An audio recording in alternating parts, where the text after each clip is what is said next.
Desde una de las torres más altas de Paseo de la Reforma en Ciudad de México, el banco más importante del país ejecuta sus planes para un mercado que sabe es suyo en distintos rubros. Líder en activos totales, líder en cartera de crédito, líder en depósitos y número de clientes. Hablamos del español BBVA, cuyos directivos a cargo de la operación en el país lo describen como el Banco Universal, quizás sabiéndose invencibles, incluso inalcanzables por su tamaño y presencia de mercado.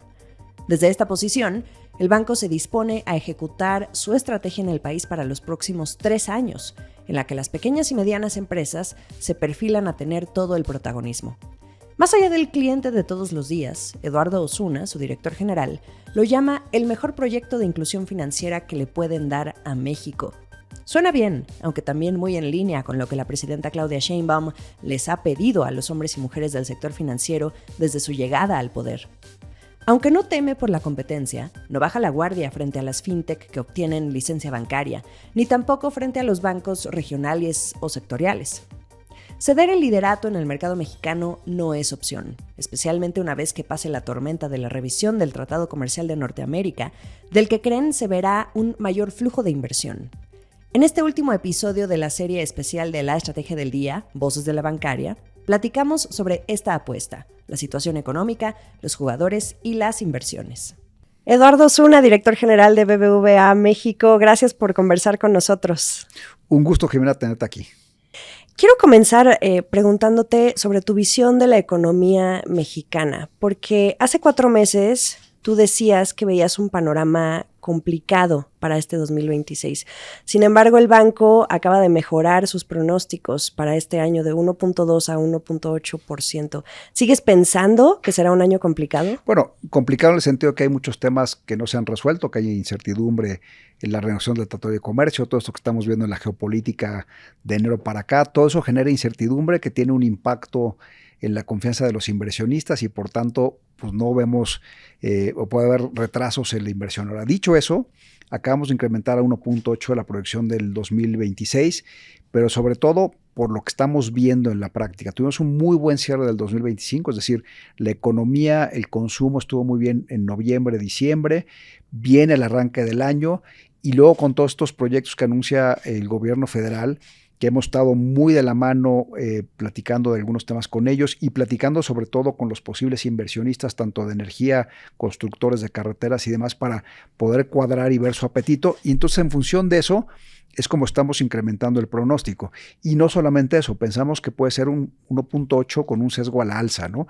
Hay muchas cosas que siguen siendo pues no tan claras de lo que viene, pero también digamos que tenemos más certidumbre que la que teníamos hace un año, sin que se hayan resuelto los temas. Sabemos dónde estamos parados, empezando por el tema del TEMEC.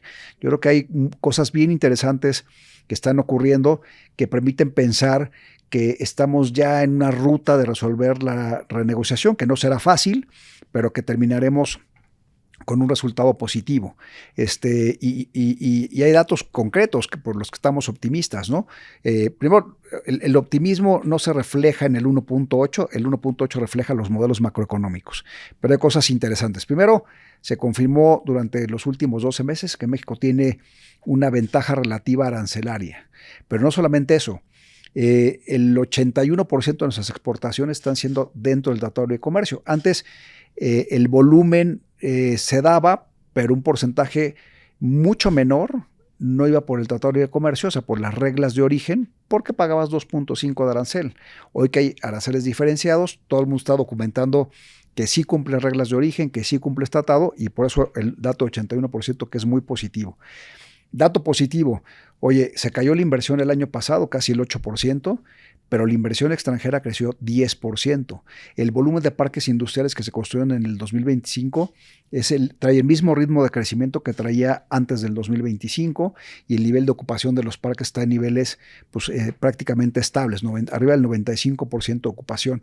Entonces, esos son datos positivos y ahora el reto es incrementar la confianza del inversionista mexicano, de las empresas mexicanas, que es lo que realmente se cayó el año pasado, para que verdaderamente podamos llegar a niveles de inversión que nos permitan crecer mucho más de manera sostenida. Entonces, ¿tú dirías que todos estos temores respecto a la próxima revisión del tratado ya se disiparon? También tuvimos, por ejemplo, los resultados de las consultas donde evidentemente todos, siempre, y lo hemos dicho, nadie quiere que se termine este acuerdo trilateral. Sin embargo, obviamente claman que por favor se quiten esos aranceles que para nada hacen sentido con el tratado, pero aún así sería una revisión exitosa la que tú ves. Yo creo que estamos tan integrados las economías de Norteamérica y Estados Unidos y México simultáneamente, dependemos tanto el uno del otro en términos de la manufactura, en términos de inversión que está aquí, de empresas mexicanas que están suministrando hacia empresas que están en Estados Unidos. Son 30 años de integración y sobre todo de complementariedad, es decir, no es tan fácil sustituir a México, no solamente por esta integración de 30 años, los costos que tenemos, los costos de logística. Y con esto no quiero decir que la renegociación va a ser fácil, al contrario, yo creo que vamos a ver muchísimo ruido alrededor de la renegociación. Seguramente habrá momentos que se paren de la mesa, que no tengamos acuerdo, amenazas del otro lado que van a cancelar el tratado, incluso amenazas de que puede ser bilateral. Pero al final la realidad me parece que se va a imponer. Y por eso es importante seguir los otros datos. La ventaja relativa arancelaria no es menor, porque reconoce que tendría un impacto en Estados Unidos tener aranceles más fuertes sobre México, reconoce la importancia del tratado y prueba de ello es que la inversión extranjera directa creció. Oye, no hay nuevas empresas llegando, no, porque el que ya está en México conoce México y sabe las bondades de la economía. Una vez que disipemos el problema del tratado, seguramente llegarán nuevas empresas. México tendría que estar recibiendo el doble de inversión extranjera directa. O sea, entonces no tendríamos que celebrar tanto solo el 10%. Tenemos que ponernos de objetivo que tengamos 70,000, 80,000 millones de dólares de inversión extranjera directa, pero eso implica que también tendríamos mucha más inversión privada nacional. Cacareamos mucho siempre la inversión extranjera, que es importante, pero es el 10% de la inversión total privada. Es decir, es 10 veces más grande la inversión privada nacional. Si esa no se reactiva, México no va a poder crecer lo suficiente. Hablando de inversiones, ahora vamos con esos planes que trae el gobierno federal, pero primero vámonos hacia adentro. Tú acabas de participar en las conversaciones estratégicas sobre el plan del banco hacia 2029 y sabiendo que México es uno de los mercados centrales, ¿cuál dirías que es la gran apuesta de BBVA México en los próximos 3 años? Bueno, nosotros somos un banco universal, esto quiere decir que atendemos todos los segmentos de clientes, tanto de personas físicas como de personas morales, desde una micropyme hasta los grandes corporativos globales y desde una dispersión de programas sociales hasta las grandes family offices que hay en México en términos de la atención de personas físicas que tienen un nivel alto de ahorro, ¿no? Estamos presentes en todos lados. Ahora, dicho eso, que tenemos que atender en todos los segmentos e invertir para todo lo que estamos viendo de oportunidades, nuestra gran apuesta es por la inclusión financiera de las pymes. Y es la gran apuesta no solamente porque es una oportunidad de negocio, sino porque es el mejor proyecto de inclusión que le podemos dar al país. Cuando hablamos de informalidad, cuando hablamos de falta de productividad, cuando hablamos de cómo transformar el país, el reto son las pymes. Y el reto no es darles solamente la parte fácil de préstenles más, no, el reto es bancarizarlas. Es muy sorprendente que de 5.2 millones de pymes en este país, solo 1.6 tenga cuenta. Entonces, oye, la banca no les quiere prestar, no les quiere abrir una cuenta. No, hay algunas cosas que hay que cambiar en la regulación para que sea más fácil aperturar una cuenta, pero lo que pasa es que las pymes no quieren abrir una cuenta en muchos casos porque no quieren trazabilidad. Entonces, ahí hay toda una ruta de trabajo que estamos haciendo en el seno del ABM para poder cambiar todas las reglas que hoy tenemos para que haya más acceso de parte de las pymes para aperturar una cuenta, que sea más simple, pero sobre todo que haya incentivos para que las abran. Esa es nuestra principal apuesta y los datos hablan justo de esa apuesta. Desde que lanzamos nuestro proyecto de Banco de Barrio, que son todos los pequeños comercios que están alrededor de las sucursales, hemos incorporado más de 500,000 pequeños comercios no diría al banco, al sistema financiero. El crecimiento de la cartera de pymes trae crecimientos sostenidos por encima del 15% desde el año 19. Incluyendo con la pandemia tuvimos un pequeño bache y a partir de ahí seguimos creciendo. A pesar de que la economía creció 0.8, crecimos 15% las pymes.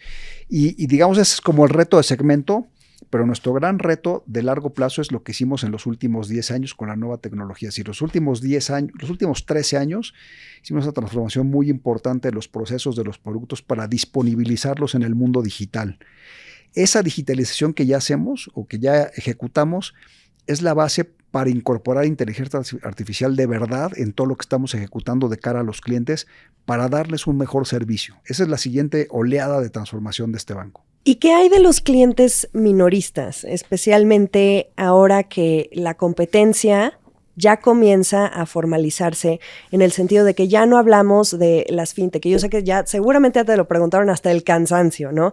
Pero tú bien lo dijiste, están en todos lados, o sea, son el banco líder en muchos segmentos del sector bancario aquí en México.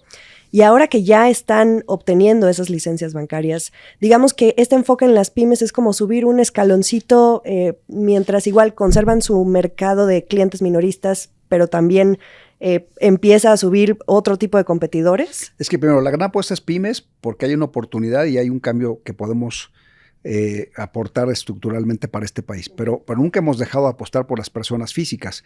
Y con toda humildad, a mí me gusta decir que somos la fintech más grande de este país, porque nadie atiende a 27 millones de clientes a través de la aplicación. Nadie vende el número de productos en el mundo digital que vendemos nosotros.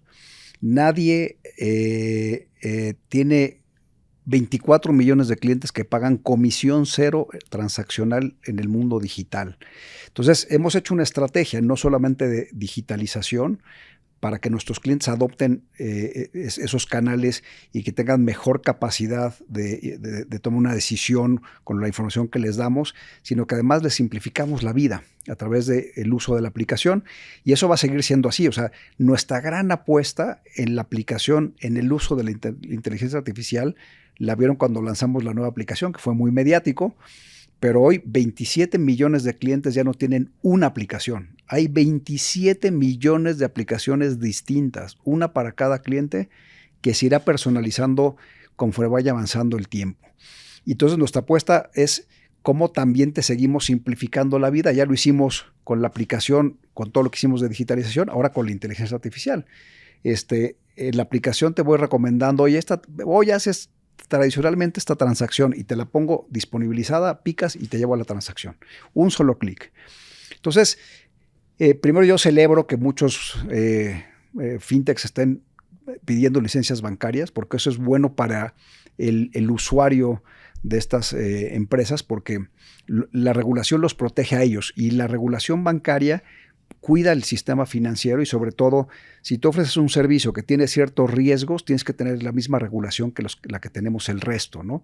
Y eso fortalece el sistema, porque un sistema es tan débil como su eslabón más débil, ¿no? Entonces, cuando hablamos de un problema de lavado de dinero, cuando hablamos de un problema de ciberseguridad, pues puede entrar por cualquier lado, y lo que queremos es un sistema robusto para que no tengamos ninguno de estos temas, ¿no? ¿Qué le dirías a esos CEOs de esas nuevas empresas que se están estableciendo en México? Por ejemplo, el CEO de Revolut, que dice que los va a tumbar, que van por BBVA, el más grandote. ¿Tú qué le dirías? Me encanta que sean ambiciosos, me encanta que sean tan optimistas, pero nosotros no estamos mancos. Y primero, bienvenidos porque nos obligan a ser mejores. El cliente de México, o sea, todos los mexicanos van a ser beneficiados de este nivel de competencia, y me encanta de verdad que sea optimista. Pero nosotros llevamos 13 años de una transformación súper profunda, no solamente en el tema tecnológico. O sea, siempre me gusta decir, cuando me preguntan, oye, ¿cuál es el éxito de BBVA? Me gusta señalar 3. Mucha inversión, mucha innovación en tecnología, y sobre todo mucha innovación en modelos de distribución, que no solamente pasa por la tecnología. Entonces, oye, bienvenidos. Me parece que a veces demeritamos un poco el nivel de competencia que hay en el sistema financiero mexicano, como si no compitiéramos al tú por tú contra todos los bancos. O sea, no solamente compite BBVA con los grandes bancos de este país, sino compito con los bancos regionales, que son extraordinariamente buenos, y compito con bancos que son súper buenos en agro, o que son súper buenos en pymes. Entonces, bueno, a lo mejor los nuevos entrantes no se han dado cuenta de que ese es un sistema muy competido desde hace muchos años. Entonces, yo le diría, bienvenido. En un escenario a 10 años, ya no a 3, sino a 10, ¿se miran especializándose en ciertos segmentos o manteniendo justamente este liderato en distintos rubros? BBVA seguirá siendo un banco universal, porque ese es su diseño, ese es el modelo del grupo, y al final esa es una de mis ventajas competitivas más importantes contra todos estos neobancos, porque ellos son monoliners, ofrecen un producto, si acaso dos.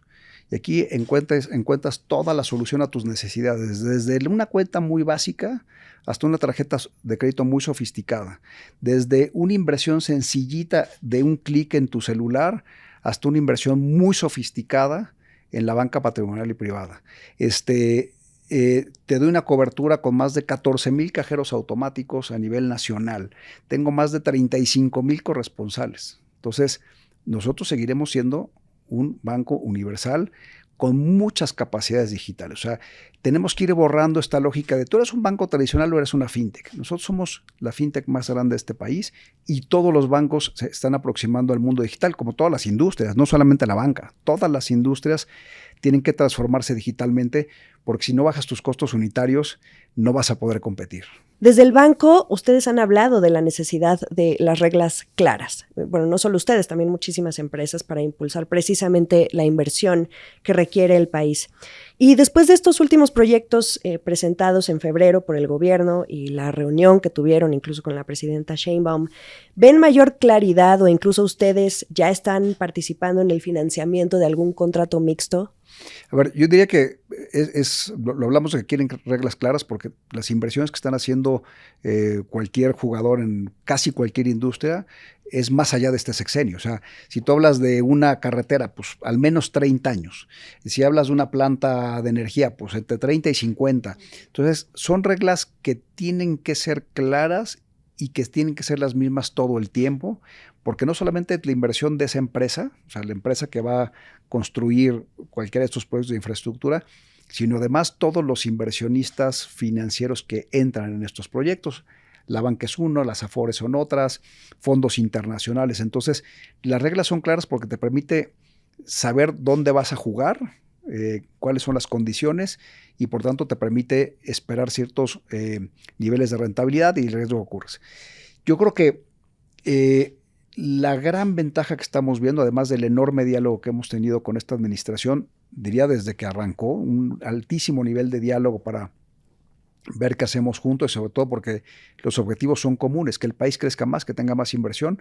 Yo creo que los últimos mensajes de la presidenta van en la ruta completamente correcta. Y como decía, hemos estado hablando con muchos de los posibles jugadores en estos proyectos y conjuntamente hemos ido trabajando qué cosas habría que afinar para que verdaderamente seamos capaces de que lleguemos a buen puerto en cada uno de los proyectos que están ahí. O sea, todo nos interesa que México tenga unos niveles de inversión altos para que tengamos más crecimiento sostenido, que haya menos pobreza, que haya menos desigualdad. Los objetivos son comunes. Entonces, sí hay muchos puntos de contacto que tenemos que trabajar juntos para sumar. Pero siguen evaluando esos proyectos, aún no... Es que, digamos que el problema de los proyectos de infraestructura es que yo anuncio un proyecto, hay que tener después el proyecto ejecutivo, meses, hay que tener las licencias, meses. Para poner el primer peso, pues te puedes echar entre 6 y 18 meses para que tengas todo completamente listo. Entonces, uno de los retos es que esto no sea en serie, es decir, anuncio el proyecto ejecutivo, los permisos, no, hay que hacerlo en paralelo. Para lo que es muy relevante no solamente es el mensaje, sino que empieza a fluir el dinero a los proyectos para que tenga impacto en la economía. Pues es muy temprano como para hablar de eso, pero de todas formas hay prisa. A ver, por es hacerlo. Muy temprano desde el punto de vista de lo que implica, pero lo que hemos visto es un nivel de interacción en estos temas de en paralelo, ¿no? O sea, porque nos surge a todos. Los inversionistas pues quieren invertir pronto, el gobierno quiere que llegue pronto la inversión y nosotros también. Entonces, están los intereses muy alineados, ¿no? Y cuando empieza a haber alguna fricción o algo que hay que corregir, estamos corrigiendo rápido. ¿Y qué hay del nearshoring? Esa es una oportunidad enorme para México, llamémosle como le querramos llamar, pero lo que va a ocurrir con todos estos cambios geopolíticos que hay en el mundo y estos bloques y toda esta dependencia que nos dimos cuenta desde la pandemia que teníamos de Asia, que no es sano, México tiene una enorme oportunidad de atraer más inversión extranjera a México. Pero no solamente inversión extranjera, sino que haya más proveeduría con contenido local. Entonces, ahí es donde también entran este mundo de las pymes. Una vez que pase la renegociación del tratado, yo creo que vamos a ver cosas bien interesantes de inversión. Pero nuestro reto es que las pymes mexicanas se incorporen a todas las cadenas de exportación y a todas las cadenas de proveeduría. Y a veces hablamos, pues la pyme que le va a surtir a la armadora Volkswagen. No. El tercero o cuarto nivel de pymes que le surte una pyme, que esta pyme le surte a otra y que esta termina surtiéndole realmente a la armadora. Esa cadena de producción hay que ejecutarla, hay que trabajarla y hay que poner las condiciones para que ocurra. Y eso cambia el nivel salarial de México y cambia la calidad de vida de millones de mexicanos. Y te lo pregunto especialmente porque recuerdo que ustedes abrieron una oficina de representación en Houston, justamente para atraer muchas más inversiones. ¿Cómo han ido los planes en ese sentido? ¿Cómo ha sido el desempeño? ¿Qué han visto ustedes desde que se dio este anuncio? Mira, hay mucho apetito de parte de los americanos para entender México y para venir a México. Los que no están todavía en México están esperando un poco las reglas y están terminando de estudiar y tal, pero ya hemos tenido, no lo traigo en la cabeza el número, pero anda alrededor de 200 empresas nuevas que están viniendo a México a través de esa oficina. Pero sobre todo lo que hemos estado haciendo es mucho trabajo de entendimiento de las cosas de aquel lado y de este lado, y ha sido una forma pues, de ir garantizando que si vienen a México les va a ir bien. Yo creo que conforme se disipen estas dudas del tratado, vamos a ver un flujo mayor. Cuando hablamos de que creció 10% la inversión extranjera, la mayoría son reinversiones. Está bien, es muy positivo que se queden en México, ¿no? Pero yo creo que tenemos un espacio muy grande y sobre todo que logremos focalizar en aquellos lugares donde ha llegado menos inversión.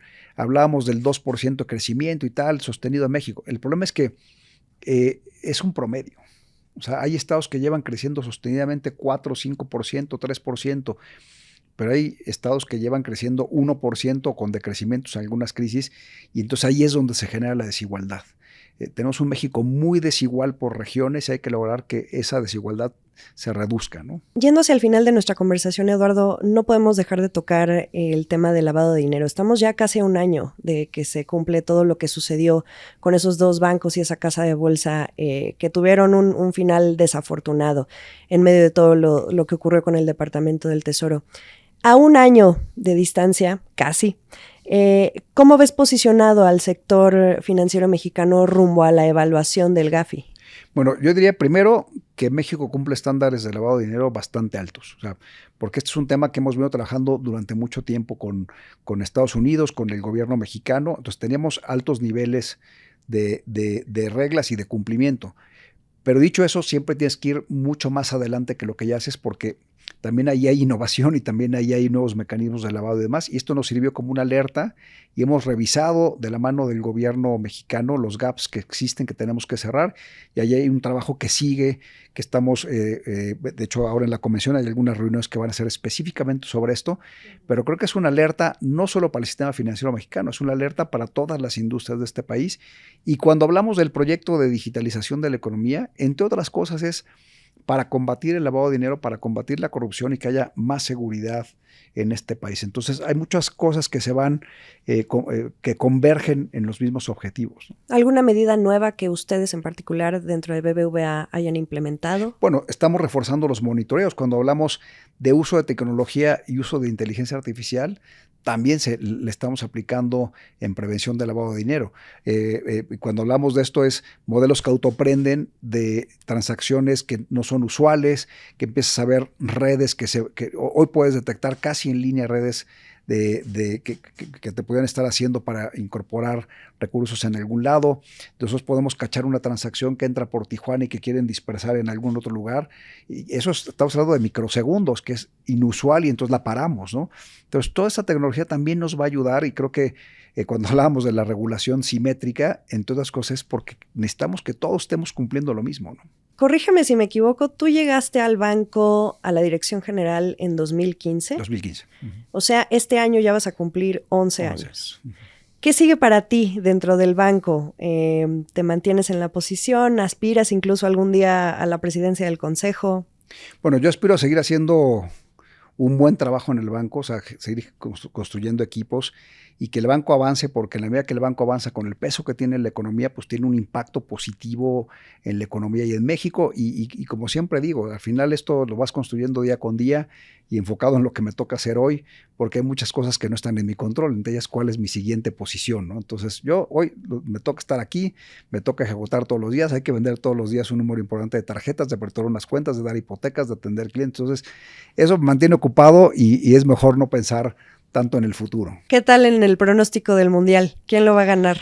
Pues mira, no soy tan futbolero, me gusta ver buenos partidos, pero no te sabría decir. Si digo qué equipo puede ganar, se van a dar cuenta a mi edad, porque a lo mejor le apuesto a alguien que ya no tiene ni posibilidades. Muy bien, Eduardo, muchísimas gracias. No, siempre un gusto. Gracias por la invitación.